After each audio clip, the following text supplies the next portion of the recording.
Hey, it's time for another Toronto After Dark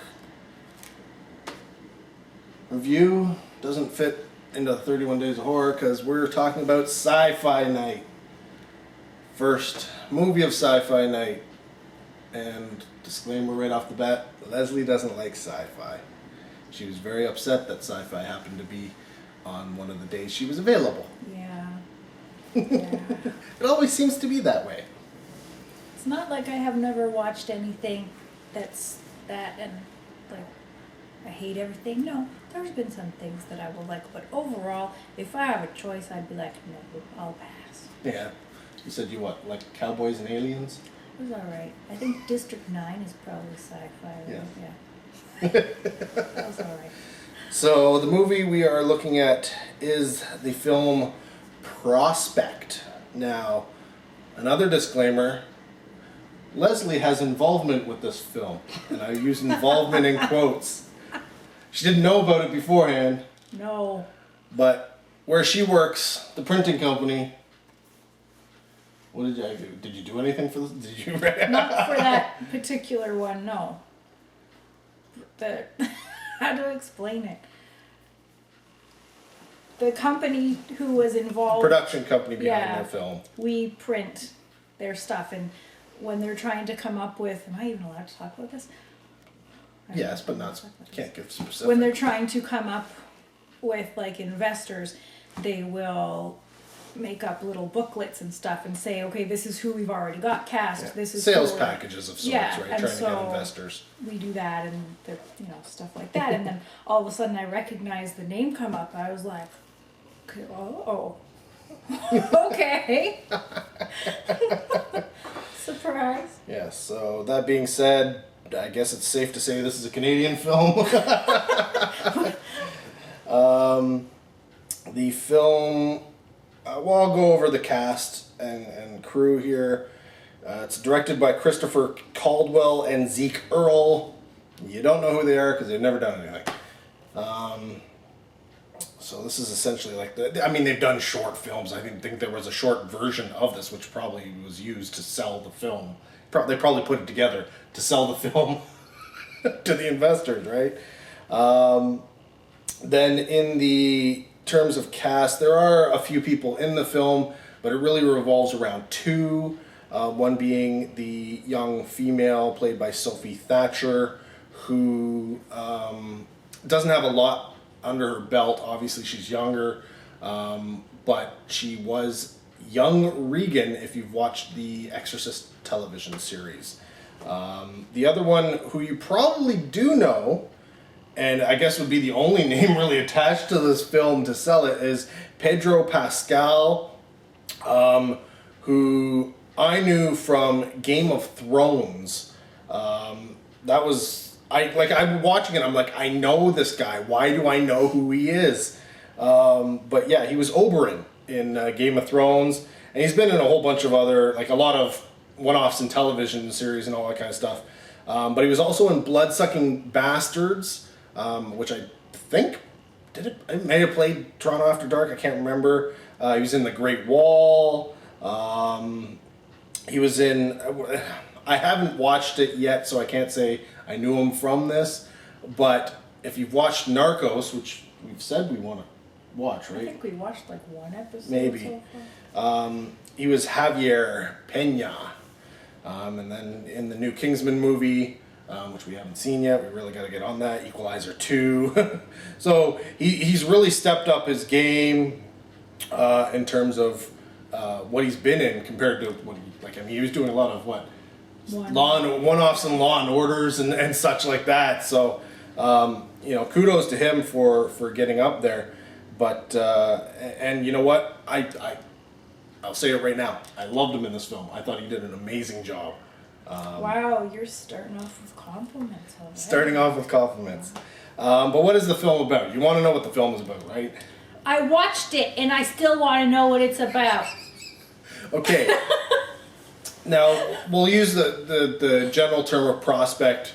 It is a sci-fi film, so the prospecting is they are essentially they're looking at, we'll call them, they're prospecting for a mineral.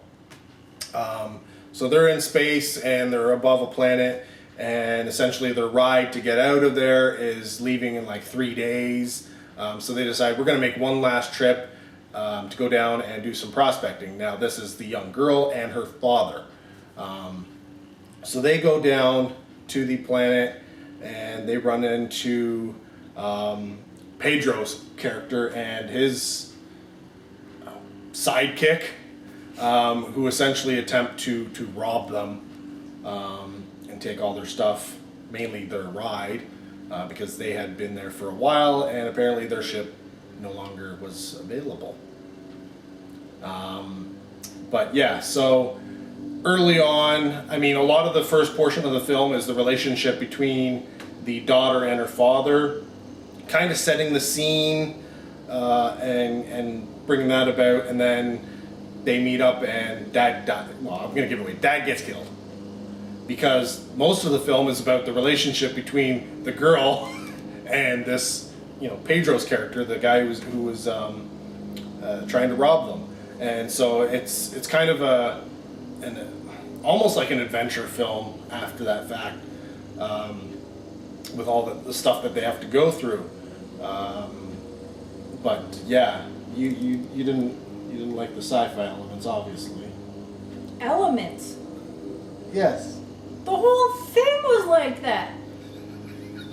You got space pods and weird alien-looking crap that they're looking for, and oh my god, and the masks and all this stuff. Technically, the film's a Western. No. Yes. Technically, the film is a Western. If you remove the space pods and the space suits and the weird things and just made it like gold, the then prospecting for gold, liked it better. it literally is. It is the story of a Western. It's a Western tale. So this is like a sci-fi Western, even though you don't get a lot of that, Western tropes in terms of talking and such. But yeah, the story is very much just a Western. Now, I will say that is where it kind of lost me. I was in it with the sci-fi, but for me, it's not that I dislike Westerns, but I have to be in the mood for a Western to enjoy it. So Western isn't something I will just normally, turn on. I have to be in the mood for a Western. And yeah, I don't really think I was in the mood for this film particularly. So yeah, that was probably my only downside about this film. I like what they tried to do. They tried to create a brand new world, or brand new everything. So they have their own writing. They speak a lot of them speak English, but there is, alien dialogue and stuff as well. They refer to items and things, like instead of guns, what are they called? They're called lancers or throwers. So if you read sci-fi and you get into a brand new sci-fi series or book or something like that, you'll often find that it can be a little hard to understand because it is such a new world and they're using new words, new ways of, calling things, which, instead of television, they call it something else, and you don't know what they're talking about because you don't know what these things are. The nice thing about this film was they did that, but at the same time, because you're watching it visually, and it's a little bit easier, but they did a good job of trying to kind of explain what everything was without explaining it. So like I said, like the thrower, it wasn't hard to figure out the thrower meant a gun, they were talking about at one point juice, which didn't really matter what it was. It wasn't juice. You could drink it, but they used it to like heal things and such. So it didn't matter that they called it juice. It wasn't like they were drinking orange juice. They weren't looking for orange juice. You knew they were looking for something else. But yeah, they refer to things in weird ways. A lot of stuff has images to try and depict what they are. So I think they did a good job of creating a brand new world. Like it had nothing. There was no Earth. There wasn't. This was completely. These people are alien, though they look like humans. They're alien, and everything had a little bit of basis in terms of what we would think of. Their spacesuits were very much reminiscent of like I would say like early Russian. Everything kind of looked old, right? Everything looked old, but of course they were doing stuff we aren't doing yet. So, everything kind of looked a little run down, looked a little old. It wasn't working properly, but at the same time, it kind of makes somewhat sense because if we were out there, I mean, if you took the space shuttle and launched it and then had it fly to another world eventually, by the time it got there, it might not be working so well, right? So, a lot of the aspect was built around that. But like I said, it was the relationship between the girl and the guy. That's what the focus was. And I've already said, I think, like, Pedro's, he was speaking differently than everybody else. So it's almost like his dialogue was mixing, I don't know, Western tropes with almost had a Shakespearean type of way of talking. I mean, I'm not talking thy and these and thou art thou type stuff, but just kind of a different way of forming the sentences. But it was still in English. And it was there clearly to me make it so that he seemed different. Like they spent a lot of time in the film at the beginning doing that relationship between the father and the daughter, and that's just regular English, right? Like they're speaking like I would say an American accent roughly, though she seemed to have a very different accent eventually. I don't know. That was weird. But it's made clear that, this other person coming in is probably from a different faction or a different planet maybe, or different country or something. Only simply because of the way he talks. But still English. And then eventually they meet up with people who are like almost talking like Russian. Right? It kind of had that Russian feel to it. So, yeah, they do a lot of stuff to try and make it otherworldly because essentially it's all shot in a forest. Right? And at first when I saw the trailer, I was like, oh, okay, this is looking really low budget. This is looking really kind of stupid. Once I was watching the film, the forest, they managed to make it look kind of like alien forest without doing anything. So they picked a really good location that kind of mixed like the swampland look of like Florida with like northern pine trees and ferns. I don't know where this was, but it was quite interesting looking. And I think that helped. And then they added in, I'm guessing in post, I don't think they were doing it on set, sort of like these little fluttery stuff. I guess it's supposed to be like pollen or something like that, because they had to wear breathers that would filter out the air. And I think that's what it was. So it was supposed to be like all this pollen in the air that they couldn't breathe. Yes, it was oxygen, but there was something in the air that they had to filter out. So that kind of added to that aspect, and I like that. Yeah, I like the design that they put through the film. I like the acting. In terms of Sophie, I think she was great. I didn't have any problems with her. She came off as part teenager, and part inexperienced, part experienced, like all the kind of things you might expect from it. The only thing I get the teenager aspect, but at the same time, this family, her and her father, seem to have been doing this stuff for a long time. So you would think that she would understand that certain things are very, very important, or you could die. Like, this is space travel, right? This isn't like, oh, you didn't clean your room.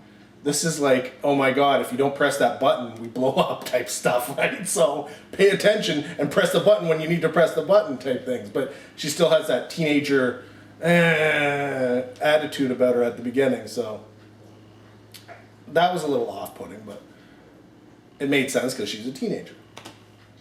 But yeah, it was the Western part the story in general was very slow, which a lot of Westerns do. A lot of dialogue, just sort of talking and talking and talking. Yes, it's a low budget, you expect that. You know, it helps save some money if you just have talking, but at the same time, it tends to drag, and that's kind of my thing with Westerns. I have to be in that mood, I have to be wanting to sit through that and just sort of watch that kind of stuff. But you were okay with the Western aspects? It was the sci-fi aspects that you didn't like. To me, there were not aspects. To me, it was the whole thing. She didn't like the spacemen. No. You didn't like the fact that they were mining, like, alien body parts? No, because I expected jewelry or something. And it's like these things. Oh, that's exciting.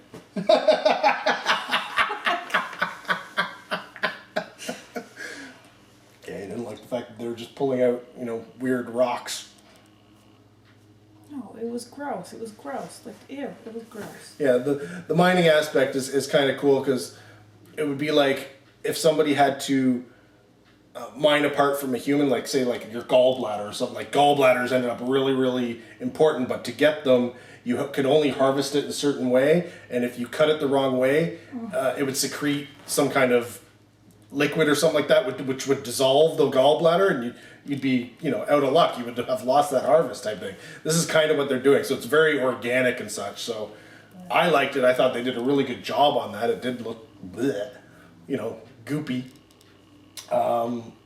But yeah, it is what it is. There's a lot I don't want to tell you because you kind of have to watch the movie to really find it out, because there's more into it. Like I said, there's a little bit of an adventure going on, but most of the film revolves around the relationship. First with the girl and her father, then the girl with the guy who killed her father. So, yeah. I'm guessing you're not going to give it a recommend. Don't be so quick to judge. Is she going to give it a recommend? If you like that kind of thing. Like, if you're somebody like me, don't watch it. Don't watch it. Because you're going to be, like, wanting to check your phone and be like, is this done yet? But if you regularly, something pops on TV and you can tell right away it's science fiction and you're okay with that, yeah, you can watch it. What would you rate it?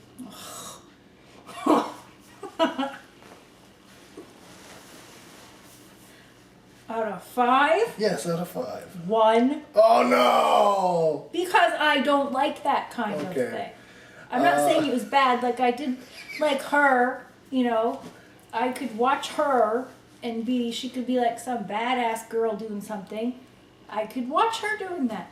I just don't like that. So, yeah. All right. I recommend is hard on this one. Like I say, sci-fi western, and immediately you might think of Firefly, which I love. Firefly is great. And yes, it seems weird that I would say that, but there's a lot of action and adventure in Firefly that sort of raises it up from the standard western, whereas this is more like watching a spaghetti western, but instead of people dressed in like cowboy hats and spurs and stuff, they're dressed in spacesuits, right? So if you're into spaghetti westerns and you like sci-fi, Weird. this is probably right up your alley. If you're into spaghetti westerns and you don't like sci-fi, it's going to be a little bit harder for you. because getting past those sci-fi elements, as you can see from somebody who doesn't like sci-fi, can be a little difficult. In terms of rating, I'd say the film in general is like a 3.5 out of 5. But because of what it was and the fact that it was, you know, a little drawn out, the Western aspects, I'm gonna take off a half a point and just make it a 3 out of 5. It's a solid production considering that it's done on very, very little budget, and that the fact that they created everything. They created everything from scratch. So it's got digital effects, it's got practical effects, it's got, you know, costumes, and all of this was created from scratch. So I'm elevating it a little bit because of that, because of the amount of work they put into it, considering it was such, you know, essentially a low budget independent film. So yeah, that would be my thoughts there. So there you go, Prospect. If it ever comes around to doing anything, you know, check it out if it floats your boat or something, or your, you know, if the saddle fits. I don't know. Anyways, that's Toronto After Dark's, what is it, 3rd movie, so more to come. Stick around. Thanks for watching. Until next video, take care. Have a good